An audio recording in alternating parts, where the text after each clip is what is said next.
हम बिहारी आपके साथ, मैं हूं अंजना ओम कश्यप और आज बिहार में वैशाली से हम ये कार्यक्रम आपके पास लेकर आ रहे हैं। मेरी सहयोगी श्वेता भी हमारे साथ जुड़ी रहेंगी। लेकिन बिहार की सियासत एक नए सिरे से आगे बढ़ रही है और खास तौर पर मुंगेर की घटना का जिक्र हर ओर है। हालांकि जो राष्ट्रीय मुद्दे हैं, पुलवामा से लेकर कश्मीर में 3 बीजेपी नेताओं की हत्या, ये तमाम मुद्दे हैं, लेकिन इन सब के बीच चर्चा सबसे ज्यादा अब भी मुंगेर की ही है। और श्वेता, सवाल ये था कि वहां पर गोली किसने चलाई, क्योंकि मुंगेर पुलिस इनकार कर रही थी, लेकिन अब सीआईएसएफ की रिपोर्ट के बाद उनकी मुश्किलें बढ़ सकती हैं। जी, क्योंकि बाकी सारे मुद्दे भी आप बता रही हैं और जाहिर है कि बिहार की जनता जितनी जागरूक है वो सारे मुद्दों पर चर्चा करना चाहती है, लेकिन मुंगेर में जो हुआ उसने सबको जिस तरीके से सकते में डाल दिया है, सब वहां का सच भी जानना चाहते हैं। सीआईएसएफ के 20 जवान वहां पर थे जिस समय ये पूरी घटना हुई थी। तो सीआईएसएफ, क्योंकि चुनावों का समय है, तो सीएपीएफ के अलग अलग टुकड़ियों के जवान वहां पर रहते हैं। किसी इलाके में सीआरपीएफ, किसी इलाके में सीआईएसएफ। यहाँ सीआईएसएफ थी, 20 जवान उसके मौजूद थे और उन्होंने जो रिपोर्ट दी उसमें अंजना, उन्होंने साफ किया कि जो पहली गोली थी वो तो चलाई गई पुलिस द्वारा। जो वहां पर बिहार पुलिस के जवान मौजूद थे उनकी तरफ से पहली गोली आई। अब इसमें विरोधाभास आ गया, क्योंकि लिपि सिंह अभी तक कह रही थी कि पहली गोली उपद्रवियों की तरफ से चलाई गई। अगर उस बात की तस्दीक कर देती सीआईएसएफ, तो सीधे तौर पर बिहार पुलिस के लिए ही नहीं, पूरे अमली जामे के लिए बहुत राहत की बात हो जाती। लेकिन सीआईएसएफ ने अपनी रिपोर्ट में साफ तौर पर कह दिया कि नहीं, गोली पुलिस की तरफ से चली है। और अब सबको इस मामले में जानना होगा कि आखिर वो कौन सा उकसावा था कि एक निहत्थी भीड़, वो भक्त जो माता की मूर्ति के साथ वहां पर खड़े थे, विसर्जन के लिए जा रहे थे, चुपचाप से दुबकते जा रहे थे और पुलिस की लाठियों को देखते हुए वहां पर ये लाठी आखिरकार चली कैसे अंजना?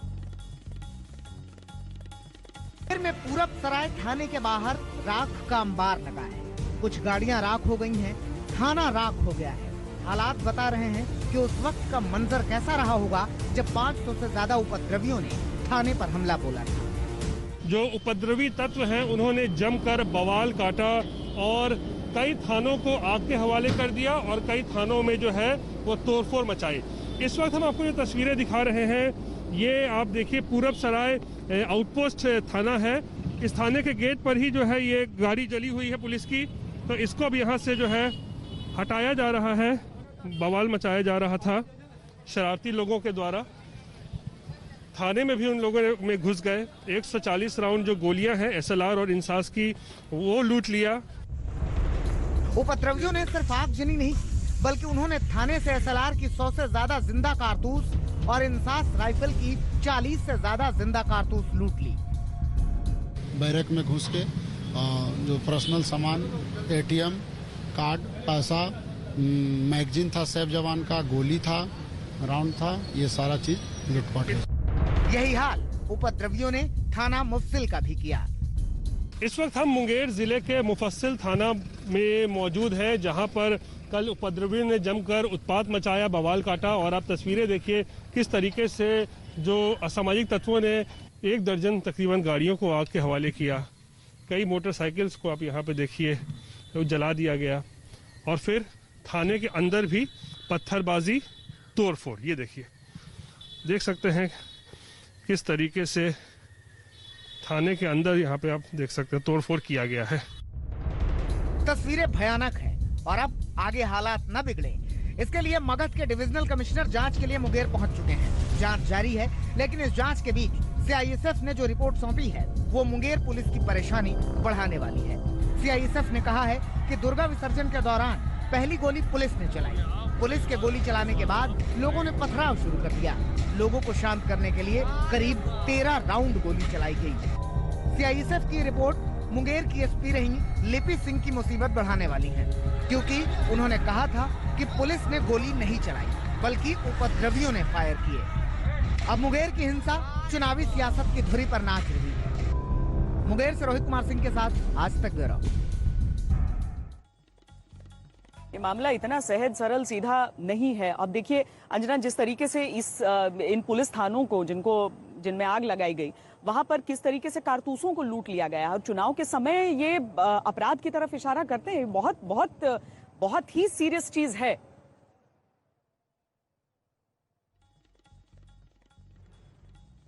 बिल्कुल, और इसी वजह से देखिए अब सियासी रूप से भी तमाम पार्टियां इसको उठा रही हैं। बवाल इतना है कि बीते दिन मेरे शो में भारतीय जनता पार्टी अपना स्टैंड क्लियर कर रही थी। वो साफ साफ कह रहे थे कि सख्त कार्रवाई होनी चाहिए। ऐसी कार्रवाई कैसे आखिर पुलिस की तरफ से हुई है? तो ये बीजेपी इसमें हिंदू हितों की रक्षा वाला मुद्दा आ जाता है ना, और उस पर एक नई जंग छिड़ जाती है और नई रेस छिड़ जाती है। क्योंकि कांग्रेस पार्टी की तरफ से भी बार बार यही कहा जा रहा है कि ये तो हिंदू धर्म से जुड़ा हुआ है, फिर भी ऐसा हो रहा है इनके राज्य में। तो ये जो पूरी रेस चलती है धर्म के आधार पर, ये सिर्फ चुनावी बिसात पर ही खेली जाती है, दौड़ी जाती है। आइए आपको दिखाते हैं। आज रविशंकर प्रसाद केंद्रीय मंत्री हमारे साथ हैं। हमने अनेकों मुद्दों पर उनसे चर्चा की, लेकिन खास तौर पर मुंगेर पर जो लापरवाही के तमाम इल्जाम लग रहे हैं उन सब पर भी बात हुई है। सुनाते हैं श्वेता। केंद्रीय मंत्री रविशंकर प्रसाद जी हमारे साथ मौजूद हैं। बहुत बहुत धन्यवाद सर आपका, इस व्यस्त इसमें आपने मुझे टाइम दिया है। लेकिन कुछ सवाल हैं जो इस वक्त सबसे पहले मैं उन पर आना चाहती हूँ, पुलवामा से लेकर फ्रांस के राष्ट्रपति। लेकिन उससे पहले ये जो चुनाव प्रचार आप कर रहे हैं, एनडीए की स्थिति आप क्या देख रहे हैं, बीजेपी की स्थिति क्या देख रहे हैं, और नीतीश कुमार की परिस्थिति क्या देख रहे हैं अपनी नजर से? बिहार का ये चुनाव खौफ, डर, अपहरण, फिरौती, दूसरी तरफ सुरक्षा, आशा और भविष्य की ओर नई ऊंचाई तो देखने का आग्रह, इन दोनों के बीच में है। आपने कहा मैं प्रचार कर रहा हूं, सही में एक ही सवाल पूछता हूं, केवटी, अररिया, पूर्णिया, कटिहार से पटना जाने में कितना वक्त लगता है? कहते हैं 5 घंटा। कहा पहले, कहा 9-10 घंटा मिनिमम। रास्ते में गाड़ी टूट गई तो पता नहीं है। क्या हाल है बिजली का? गांव में बिजली है।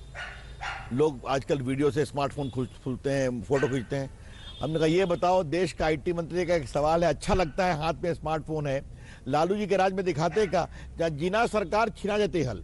सड़कें बन गई हैं, काम इतना हुआ है, तो लालू राज का खौफ क्यों मंत्री जी को जाके बताना पड़ रहा है लोगों को? इसलिए कि जो उनके विरासत वाले आए हैं उन्होंने अपने पोस्टर पर माता पिता की फोटो नहीं लगाई है। उनको भी डर है 7.5 साल पिताजी और ज्वाइंट बिहार, झारखंड और बिहार आज का, और माता जी, तो फिर बात निकलेगी तो बहुत दूर तक जाएगी। और हमारे प्रधानमंत्री कहते हैं जब तक बिहार का विकास नहीं होगा देश का विकास नहीं होगा। तो ये जनता के सामने जा रही है बातें, तो जाने दीजिए ना। लेकिन अगर गुस्सा आपको कहीं नहीं दिखा, गुस्सा मौजूदा मुख्यमंत्री के से? देखिए मैंने भी प्रचार 15 साल का एंटी इनकम्बेंसी मैंने भी प्रचार किया है। मैं आपके सामने इतना जरूर कह सकता हूं कि 15 साल से लोगों के मन में एक होता है, स्वाभाविक अस्वाभाविक नहीं है। लेकिन जो विरोध की बात आप कर रही हैं, तो अगर 25,000 लोग बैठे हुए हैं, 10 लोग विरोध कर रहे हैं या कुछ लोग विरोध करवा रहे हैं, ये भी तो सवाल है ना। 10 से 12 नहीं है, क्षमा करिए आप, 15 नहीं है, लेकिन है, तो इसको दोनों रूप से देखना चाहिए। मैं आपसे इतना ही कहना चाहता हूं। ठीक है।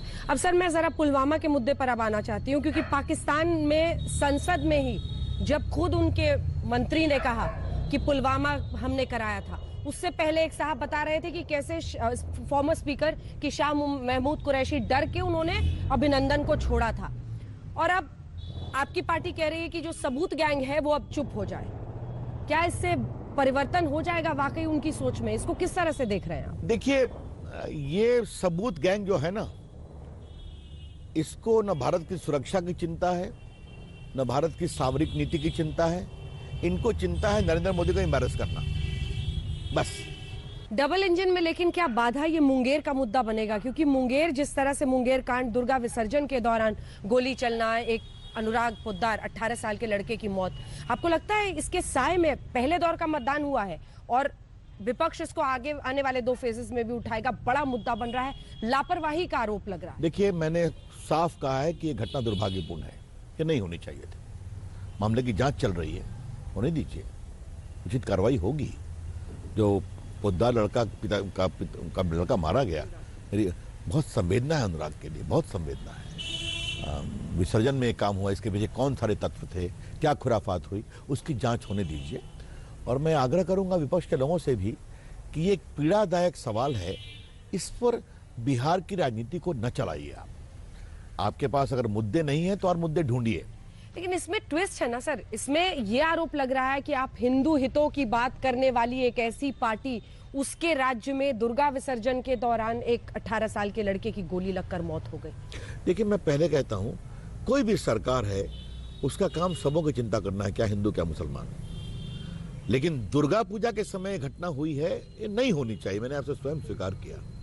अब जांच चल रही है और इससे हम लोग कोई खुश नहीं है, दुखित हैं, लेकिन हम इसको सियासी मुद्दा नहीं बनाना चाहते हैं, इस बात को समझिए।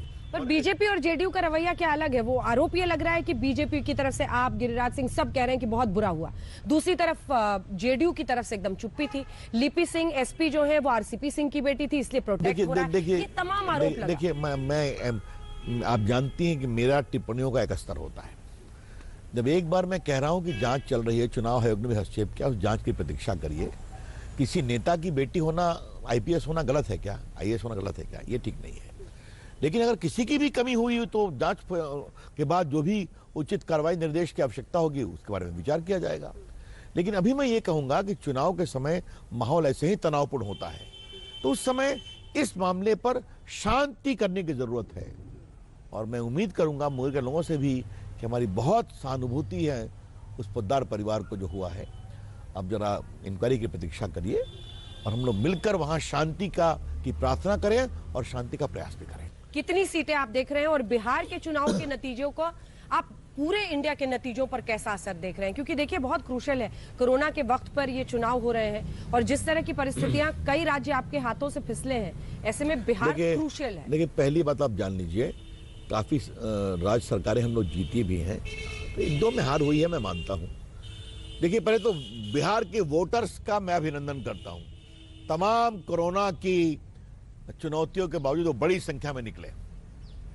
जहां तक जीत का सवाल है, प्रामाणिक प्रभावी जीत होगी, स्पष्ट नहीं, पूर्ण बहुमत नहीं, उससे बहुत आगे जीत होगी, ये मैं आपको दावे से कहना चाहता हूं। बहुत बहुत धन्यवाद आपका। रविशंकर प्रसाद जी हमारे साथ आज तक पर, जिन्होंने बड़ी बातें यही कही है, जीत का दावा एक तरफ, लेकिन उन्होंने कहा है लालू राज का भी नैरेटिव हम सामने रख रहे हैं और अपने विकास की कहानी भी जनता को सुना रहे हैं। देखते रहिए आज तक। लेकिन दरअसल लालू राज के नैरेटिव के साथ ही अंजना, दिक्कत ये भी हो जा रही है कि एनडीए अपराध को मुद्दा बनाना चाहती थी और मुंगेर का जो मसला आया सामने, उसने एनडीए राज को ही खुद ब खुद कटघरे में अपराध के लिहाज से कम खड़ा कर दिया है।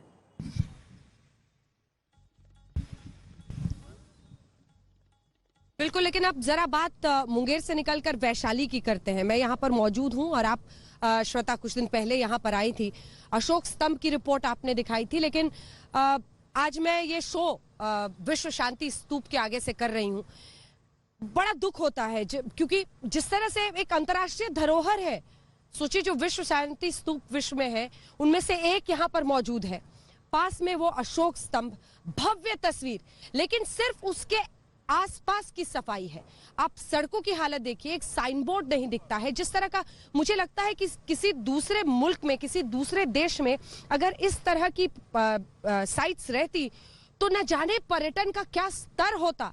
हम देखते हैं कि इससे बहुत कम हिस्टोरिक सिग्निफिकेंस की चीजें हैं कई मुल्कों में और वहां पर जबरदस्त पर्यटन को बढ़ावा दिया जाता है, लोग पहुंचते हैं, लेकिन यहाँ पर आना अपने आप में इतना कष्टदायक है। उन सड़कों से होकर गुजरना, कहीं साइनेज नहीं है, बहुत दुख होता है। पूरे विश्व के लिए धरोहर स्थली है वैशाली। जी हां, वैशाली नगरी में आपका स्वागत है। ये है अशोक स्तंभ।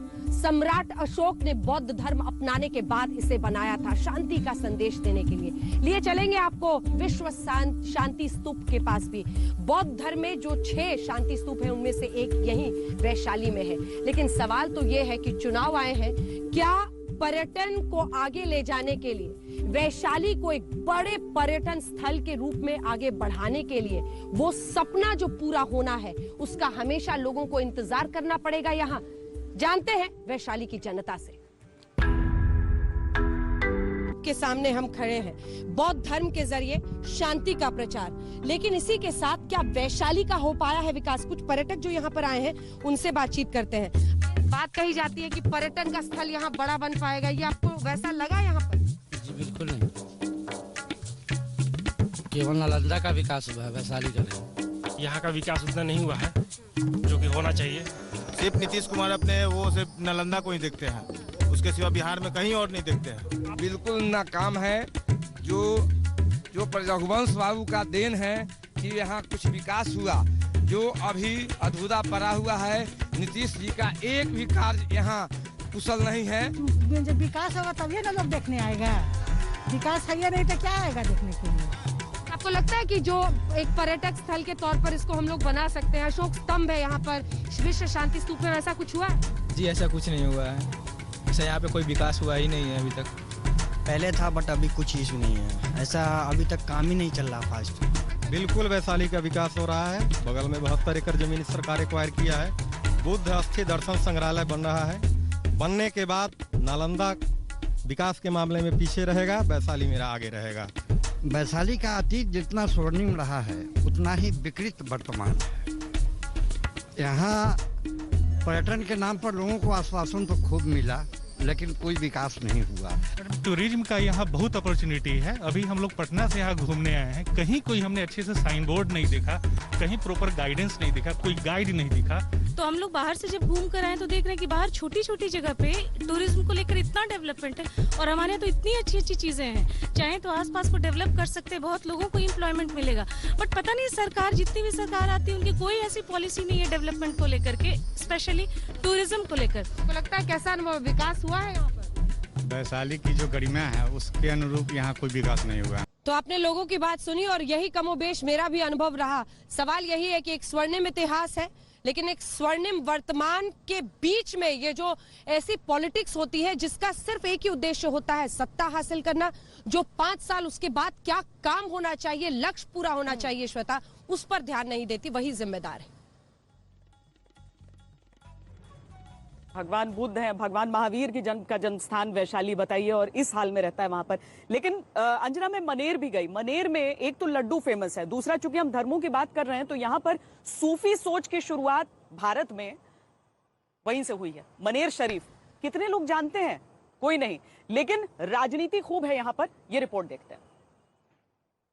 दुनिया के सबसे पॉलिटिकल लड्डू, सबसे राजनीतिक मायनों वाले लड्डू के कारखाने में इस समय हम मौजूद हैं। यहाँ मनेर का लड्डू बनाया जा रहा है, जिसको बनाने का जो तरीका है वो आज भी दुनिया में कहीं और वैसा फॉलो नहीं किया जाता है।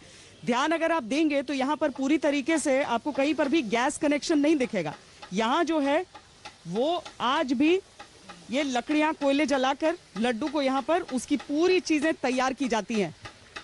इतना बारीक बूंदी और किसी लड्डू में नहीं होता है क्या? जी नहीं, जी नहीं। कैसे बनाते, कितना समय लगता है एक लड्डू बनने में? एक लड्डू बनने में मतलब गुताता है, उसके बाद चीनी में जाता है सीरा बूंदी, उसके बाद ठंडा होता है, फिर उसके बाद बंधाता है। इलेक्शन में ऑर्डर खूब रहता है। जी जी। चुनाव के मौसम है अभी, चुनाव के मौसम में हर नेता इस लड्डू को पसंद करते हैं। और ये ऐसा नहीं है कि वर्तमान है, इसका इतिहास है कि अगर आपको टिकट भी चाहिए तो यहाँ का लड्डू लेकर जाना है। आप मैनेजर हैं यहाँ पर? जी। सचमुच में लोगों को पहले टिकट लेने के लिए भी लड्डू लेकर जाते थे? हाँ ऐसा है, लोग कहते हैं कि लड्डू से मिठास थोड़ी ज्यादा आती है। ये मनेर के लड्डू का इतिहास क्या है यहाँ? मनेर का लड्डू ये मुगलिया सल्तनत के टाइम से ये है, और ये लड्डू आज के डेट में पूरे विश्व में, पूरी दुनिया में मशहूर हो गया है। जो भी पॉलिटिशियन बड़े बड़े, अटल बिहारी वाजपेयी जी या यहाँ से मनेर शरीफ से ही जो भी पॉलिटिशियन है वो दिल्ली तक लड्डू लेकर जाते हैं। एवरेज एक दिन में कितना लड्डू का बिक्री? 60 से 70 केजी अभी। और जब अभी रिजल्ट का टाइम आएगा तो बढ़ेगा? हाँ बढ़ेगा, तब 100, 200, 300 केजी तक एक दिन के अंदर? एक दिन के अंदर में बिकेगा। चुनाव का समय है तो मनेर की पहचान भी थोड़ी बहुत राजनीति से जुड़ जाती है, लेकिन यहाँ जिस पहचान की हम बात कर रहे हैं वो दरअसल इतिहास का एक हिस्सा है। मनेर शरीफ, मनेर शरीफ में आस्थावानों का आना जाना हमेशा लगा रहता है, लेकिन एक मन्नती पत्थर की मन्नतों से जुड़ा हुआ राजनीतिक इतिहास भी ठहरता है यहाँ पर। इस बार कोई राजनेता अभी तक यहां तक तो नहीं आया है और उसके पीछे की राजनीति शायद आप अपने अपने हिसाब से समझ सकें, लेकिन उसका इतिहास समझाने की जरूर हम आपको एक कोशिश करते हैं। तो यही वो मन्नती पत्थर है और बहुत सारी मान्यताएं, यहीं से सूफिज्म, एक तरह से हम कहें कि सूफी सोच की शुरुआत भी आप कह रहे हैं। जी हाँ, ये जो खानका है तो यहाँ सबसे पहले बुजुर्ग हज़रत इमाम मोहम्मद ताज फ़कीर रहमतुल्लाह अलैह 1180 में तशरीफ़ लाए और इस यहाँ खानका की बुनियाद रखी। और ये वो पत्थर है जब हज़रत मखदूम जहाँ शेख शरफुद्दीन अहमद हिया मनीरी बिहियाँ के जंगल में इबादत कर रहे थे, उसी दौरान काफ़ी आंधी तूफ़ान बारिश हुई, तो आपकी वालदा जो थी बहुत घबरा गई और कहा कि पता नहीं मेरा शरफुद्दीन किस हाल में होगा, बहुत परेशान हो गई।